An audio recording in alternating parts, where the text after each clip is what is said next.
siku ibadani, natoa sadaka kila siku.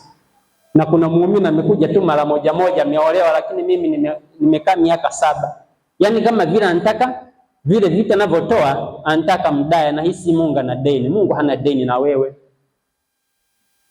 Hana deni na wewe. Na kuna andiko moja lilisema kwenye kitabu cha Luka kwamba je, kuna mtumwa kwenda anaweza kutoka huko kumechungani akafika nyumbani na kisha kumwambia njoo uketi hapa nikupe chakula? Je, hautamwambia yule mtumwa kwamba jikaze unihudumie mimi nile, nikishakula ndipo na wewe utakula na kunywa? Na kisha kula atamshukuru yule mtumishi? Hatamshukuru yule mtumishi, kwa sababu mtumishi atasema nimepaswa nilichopaswa kufanya mbele ya bwana wangu. Ningetamani hata Ijumaa pia tufanye hivi, hata kama si wewe, maana nitakuwa kama nakuomba kwamba wewe wae. Hapana, sitaki kwenda huko. Yaani hata kama si wewe, hata kama ni mwingine, tufanye hivyo. Amen. Lakini la pili, nishukuru pia kwa ajili ya uwepo wa mama yangu, mama yetu kiongozi. Mimi binafsi nakupenda. Na nilikuwa wakati fulani nilikuwa nahisi mimi nakupenda kuliko watu wengine, kumbe kama nilikuwa nasema najidanganya. Kwa sababu hizi wiki zenyewe kuwepo watu wamekuja kuniuliza wengine, mama mmeongea, anakuja lini? Na mimi nasema tumeongea, nakuja kesho. Wanashangaa kesho hayupo, kesho kutwa hayupo. Nasema mpata dharura nyingine tena, nakuja kesho kutwa, hivyo hivyo. Mwingine mpaka kaja kafika mbara akasema nimeona mamanga na niongelesha kwenye maono. Aliyeona ameongeleshwa kwenye maono na wakuja kumuulizwa, mimi hajaonyeshwa hata kwenye maono. Lakini hata hivyo nikasema nakuja. Na kitu cha kushangaza hata kifika, sio kwamba labda ndo wana shida naye sana, yani wakimuona tu wanafurahi. Wakimuona tu wanafurahi. Wakimuona tu wanafurahi. Walikuwa wamekumisi kwa sababu wanakupenda. Nataka niseme mahali hapa Bwana ametukusanya kutokea kwenye miisho ya nchi. Kuna watu wametokea Bukavu huko Kongo, wako hapa. Kuna watu wametoka Sengerema huko Mwanza, wako hapa. Kuna watu wametoka Tandahimba, wako hapa. Bwana amechukua watu kutoka kila kabila, kila lugha na kila jamaa, akafanya kuwa taifa takatifu la Mungu. Kutokea hapa anataka wamwabudu Mungu na wamsifu Mungu. Na nataka nikupongeze wewe ambaye ulikuwepo tokea wiki iliyopita Jumanne. Ijumaa ukawepo na Jumapili ukawahi asubuhi. Najua mna shughuli nyingi za kufanya huko majumbani na muda wenu mlioutoa, muda wenu ulikuwa wa thamani. Mngeweza hata kufanya wanavyofanyaga watu wengine, wangekuwa wamepumzika kwenye makochi wanaangalia TV ama ndani kwenye fukwe za bahari. Lakini nyinyi mlichagua kuketi mbele za Bwana ili kusikiliza neno la Mungu pamoja na kuabudu. Muda wenu huo hauwezi kupotea bure, na Mungu anaujua kwamba lazima atafanya kitu katika maisha yenu.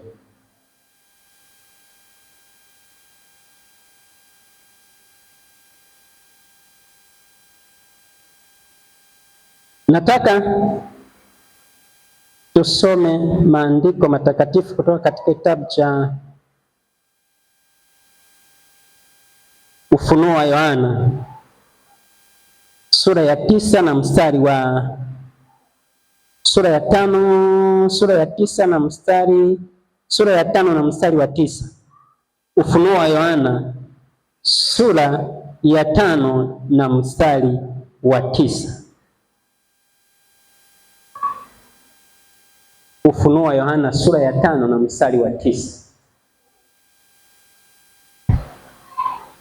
Neno la Mungu linasema nao waimba wimbo mpya wakisema, wastahili wewe kukitwaa hichi kitabu na kuzifungua mihuri zake, kwa kuwa ulichinjwa ukamnunulia Mungu kwa damu yako watu wa kila kabila, watu wa kila lugha na kila jamaa na kila taifa. Ujumbe wangu upo kwenye neno nao waimba. Ni kama vile Bwana anataka kutuambia, anataka tumwimbie wimbo mpya. Amechoka na nyimbo zile zile za kila siku. anataka tumwimbie wimbo mpya, na Daudi akasema, mwimbieni Bwana wimbo mpya, msifu kwa kelele za shangwe. Wimbo si wimbo kama tunavyofikiri. Ni kama Bwana anataka kusema, anataka tumwambie mambo mapya tofauti na tunayomwambia wakati wote.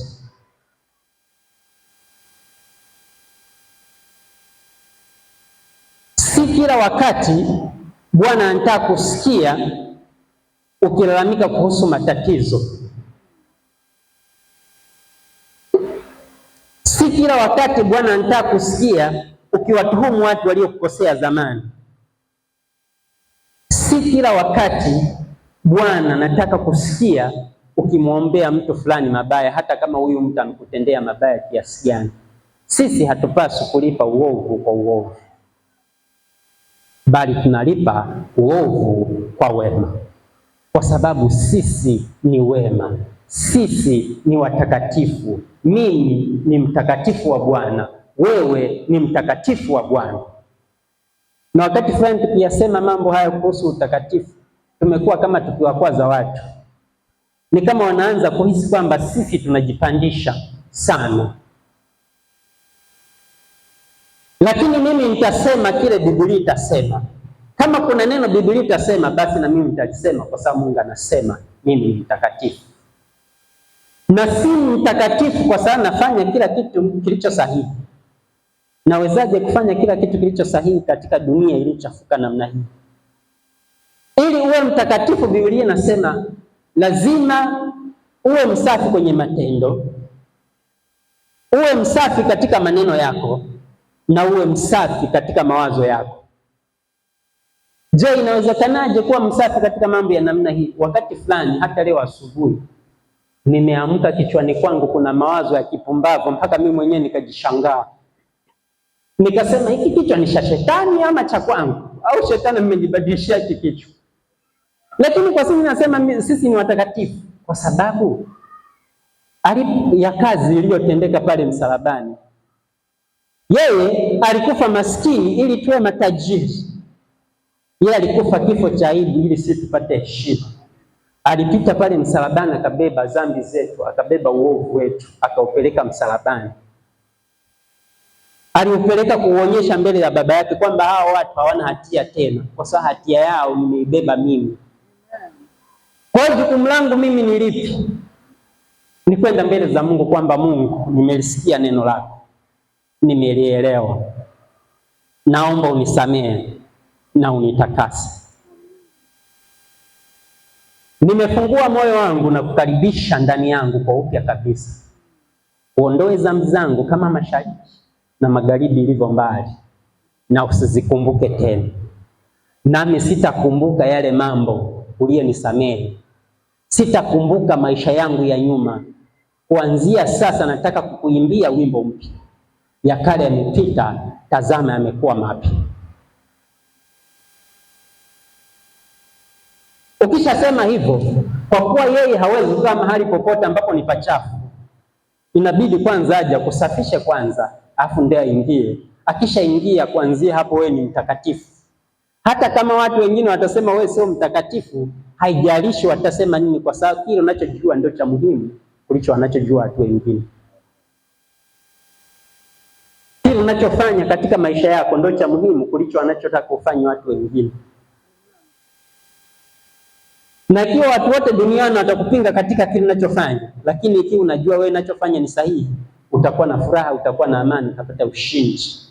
Kwa sababu ukiwa na Bwana, hakuna adui yeyote anaweza kusimama mbele yako na akakuangusha. Watashindana na wewe, lakini hawatakushinda, kwa sababu ushindi ni fungu letu sisi la haki. Tumepewa kabisa kama urithi kutokea kwa Mungu. Tumepewa kama urithi kutokea kwa Mungu ushindi.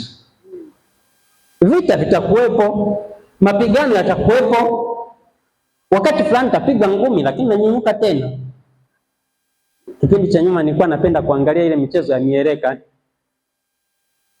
Yaani utakuta watu wamepigana mpaka mwisho wanaanguka wote, wanalala chini. Yaani aliyeshinda na yeye wanamnyanyua anambeba, lakini ameshinda, si ndio? Kwa hiyo sisi hapa hatupo kwa ajili ya kufuta vita katika maisha yako, hatupo kufuta mapigano. Hata wakati fulani mtu akiwa bingwa, utakuta ndani ya mapigano 6 7 amepigwa pigano moja, lakini hata hivyo ameshinda. Lakini tunataka kukwambia kwamba katika haya mapigano, kama utasimama na Mungu, utashinda kila pigano na utafanya vizuri na utakuletea Mungu utukufu. Kwa hiyo Mungu anasema, nataka mniimbie wimbo mpya. Sitaki tena muwe na mawazo kama zamani, nataka mjitazame kama mimi ninavyojitazama, kama nyinyi ninavyowatazama nyinyi. Nataka muongee kile mimi naongea kuhusu nyinyi. Ikiwa utawaza kama Mungu awazavyo, ikiwa utaongea kama Mungu ataongea, maisha yako yatabadilika sana. Unajua Mungu anatuonaje? Mungu hatuone kama wanyonge. Mungu hatuone kama sisi ni maskini. Ndio maana wakati fulani akija kuongea na wewe, hata kwenye ndoto anakuonyesha una hela, lakini ukiamka asubuhi una chochote. Anakuonyesha wewe ni mtu mkubwa, lakini ukiamka asubuhi wewe ni mtu anayedharauliwa sana. Anataka kuambia nyinyi, usijione kwa mtazamo ulio mdogo. Ukijiona wewe ni mdogo, utakuwa ni mdogo.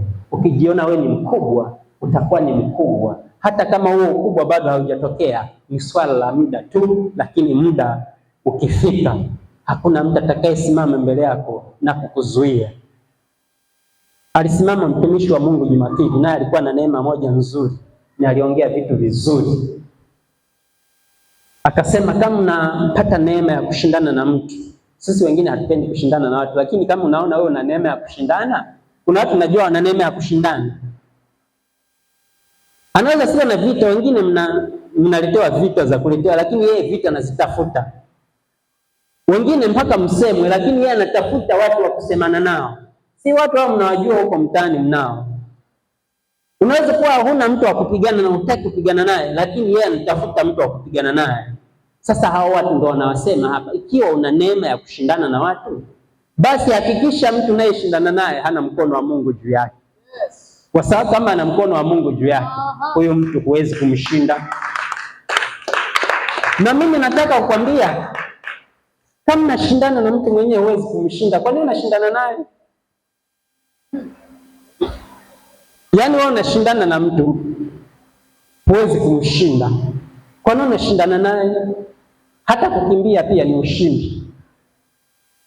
Miaka nyuma tulikuwa na bondia mmoja alikuwa anaitwa Tyson. Alikuwa anipiga watu ikatili yule bondia yule. Sasa bondia Tyson waniletea wasema, leo ninataka kugombana mimi na Tyson, alafu na mimi naingia ulingoni. Naingia kufanya nini kwenye ulingo? Nitasema, tunakuja kupigana ndondi ama tunakuja kubishana? Kama tunabishana kwa maneno, Tyson njoo. Lakini kama ni ngumi baba, mimi hiyo vita, mimi hii siwezi. Kwa sasa siwezi kushindana vita ya kupigana. Lakini kama ni ya maneno, njoo.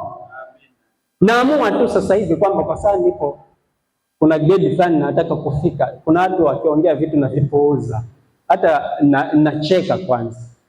Lakini si kwamba mimi nikiamua kushindana vita ya maneno kuna mtu anaweza kanishinda. Hata hapa hakuna. Hata nikisema wote hakuna. Yaani niko vizuri na najua niko vizuri na najua kuwa najua. Swahili, Kiingereza, Kinyarwanda. Yaani vyote. Na uzuri vita ya kushindana kuongea haihitaji uwe na nguvu nyingi. Wala haihitaji uwe kijana, hata ukiwa mzee naweza kuongea. Ndio maana mimi nimechagua kazi ya kuongea, kwa sababu hata kama wakati fulani najua nitakuwa sina nguvu, kwa sababu nitaishi mpaka nikuwa mzee, nitakuwa mnanileta mpaka na kiti, naongea mnanirudisha. Unapokuwa unachagua kazi, angalia na kazi yenyewe itadumu muda mrefu. Sio nachagua kazi baada ya miaka 45 wakisema hii kazi bwana huwezi kufanya. Sasa utaishije? Wakati maisha yanaendelea, umeomba Mungu akupe miaka 90, afu kumbe kazi zako wewe ni za kustaafu miaka 40. Sisi wenzie tumeomba kazi. Hata kama nakufa leo, asubuhi nasema niongee kwanza, afu baadaye ndo niende nyumbani.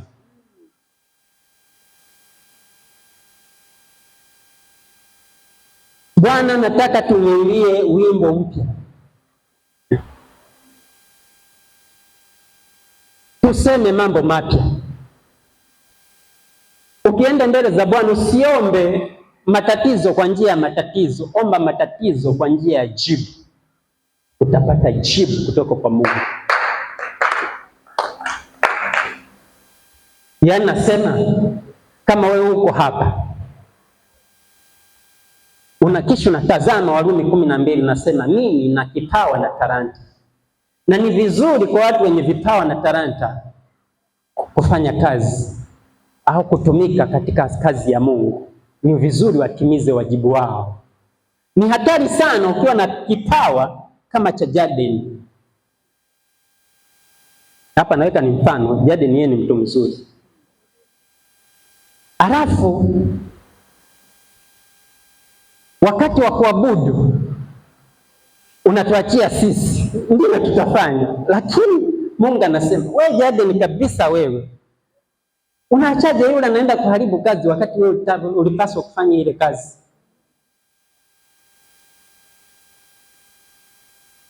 Na wale wenye kipawa kama cha mchungaji cha kuomba, na wenye kipawa cha kulia mbele za Bwana, wakaleta uwepo wa Mungu kama mama yetu, afu siku zote yeye hata aje.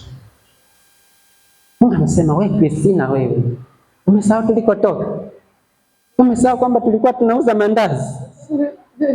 Mimi leo nimekuweka pale. Kuna watu wanataka uwalee,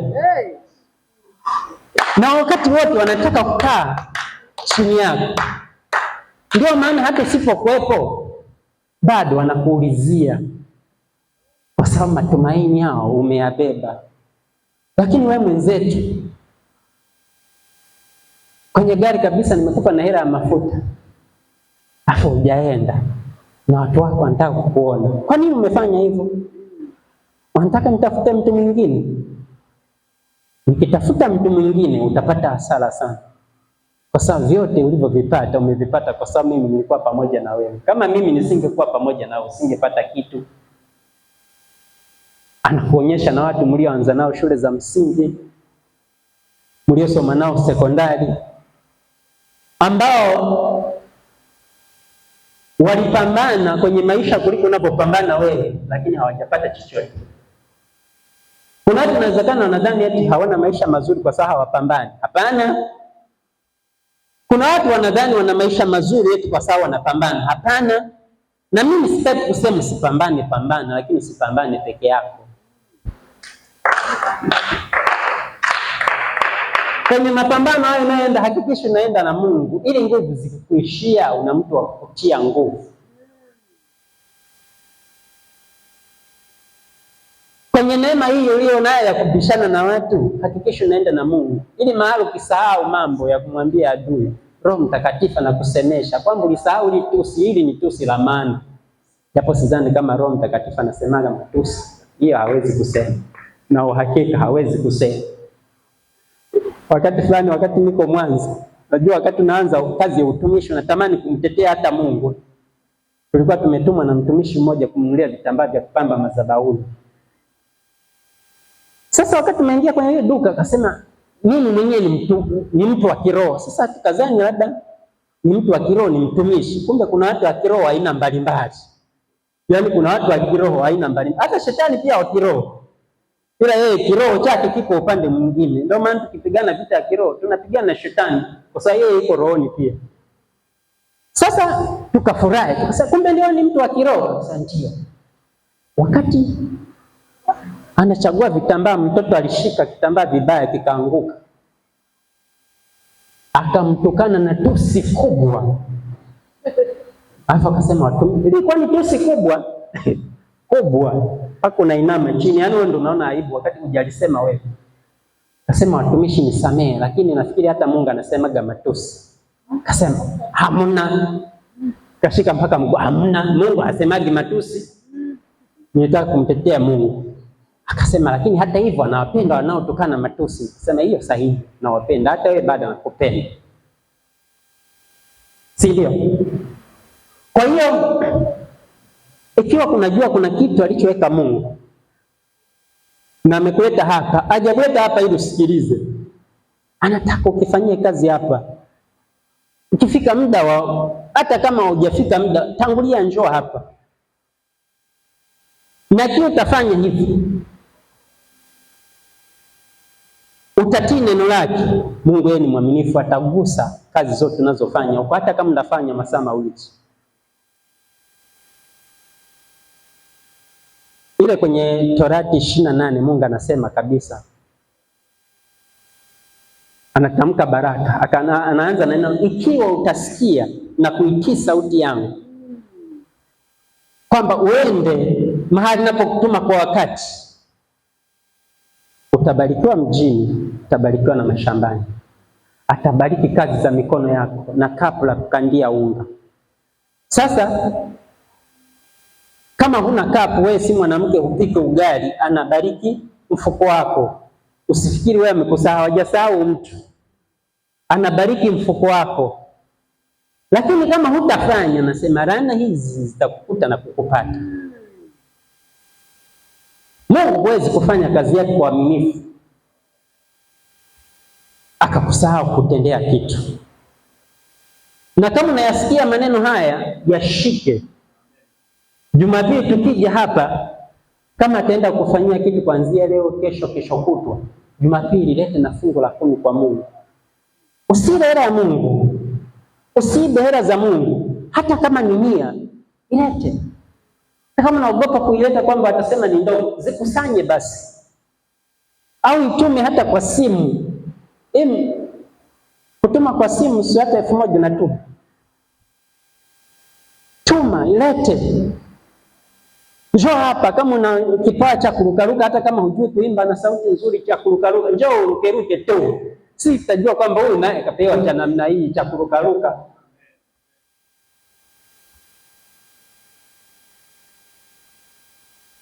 Njoo uonyeshe kile alichokupa Mungu.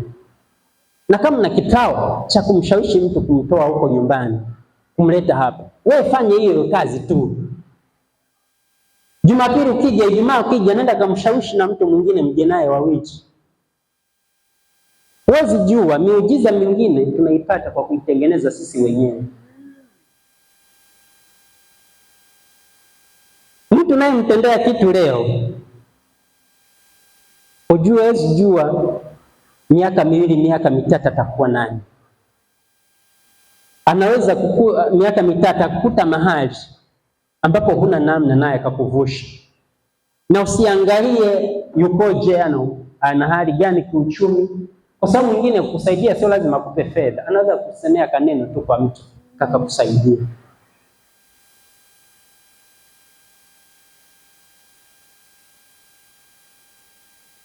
Tusome tena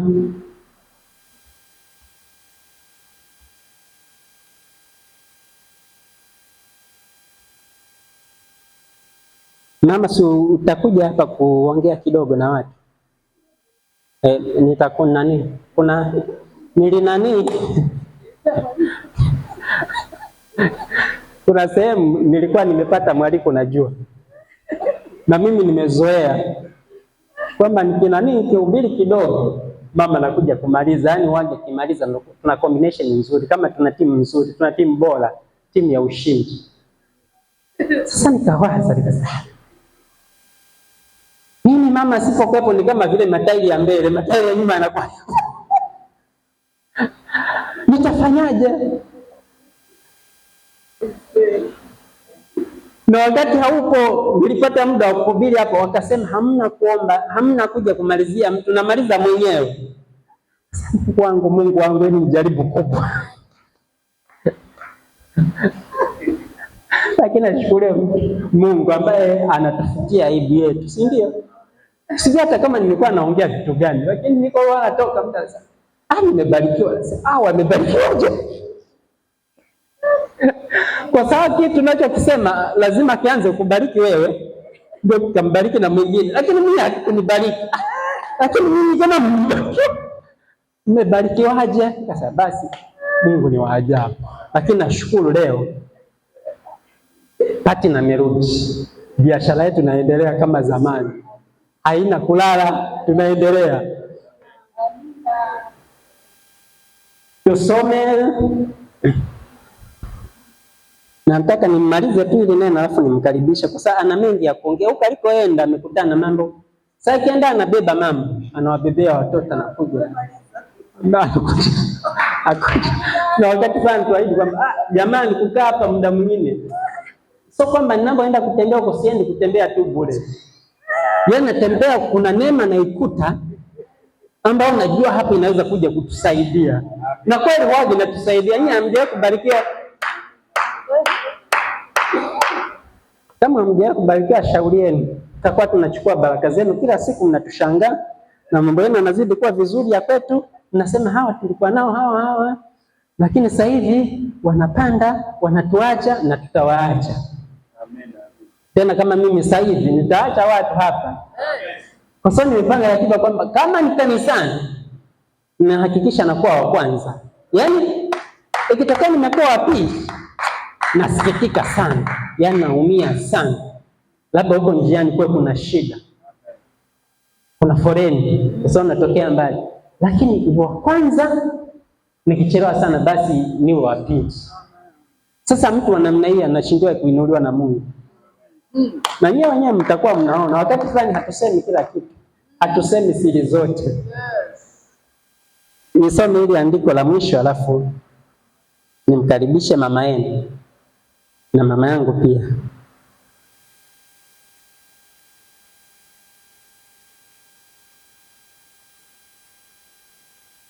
Ni Zaburi na yenyewe. Zaburi, tusome Zaburi 98 mstari wa kwanza. Zaburi 98 mstari wa kwanza.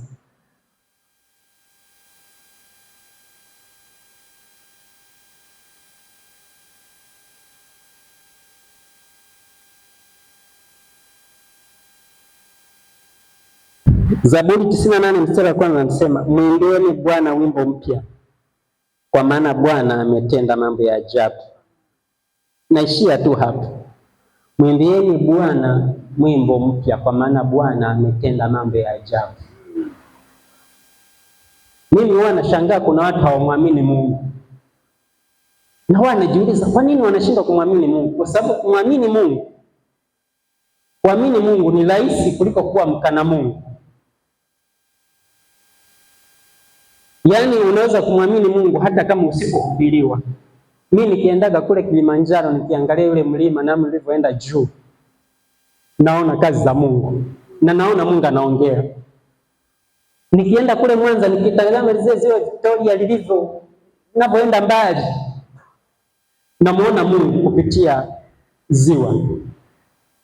Nikifikiria kuna kiumbe kipo majini, nyangumi. Akizaa mtoto nyangumi, mtoto wake aliyezaliwa siku moja na kilo 1000, tani moja, sawa na kiboko mzee. Unamuona Mungu. Huwa namuona Mungu kila mara nikiona watoto wangu wanazaliwa. Wanaanza kutambaa, wanaanza kukua, baadaye wanaenda shule.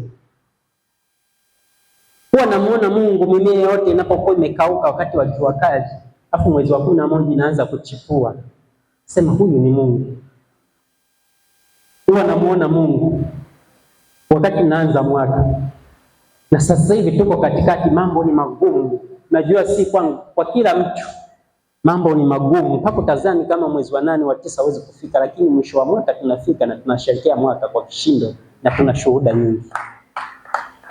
Inawezekana hata wewe pia huo unamuona Mungu kila mara huduma yetu inavyoenda, kwa sababu kuna uwezo wa kuiendesha huduma. Hiyo kwenye fedha, kwenye huna ana. Lakini kila mara tunaenda na tunasogea na tunasogea. Mtu hawezi kujua, kwa sababu na watu wanadhani Kristina yeye sana hela nyingi. Hawajui mambo unayopata kuhusiana na hii huduma. Hawajui kama wakati fulani naamka usiku lali kwa sababu hii huduma. Hawajui kama wakati fulani hata mambo yanapoenda vibaya wote wanakutazama wewe. Na wewe mwenyewe uko vibaya, lakini unalazimika usiseme kwa sababu utawakatisha watu tamaa. Lakini mwisho wa mwaka tunamshukuru Mungu. Na kuna siku tutachukua diary, tuandike mambo yote tuliyopitia kwenye mwaka huo kwenye kanisa letu. alafu mwisho wa mwaka tutafanya sherehe tukimcheka shetani kwamba alikuja na hivi tukamshinda, amekuja na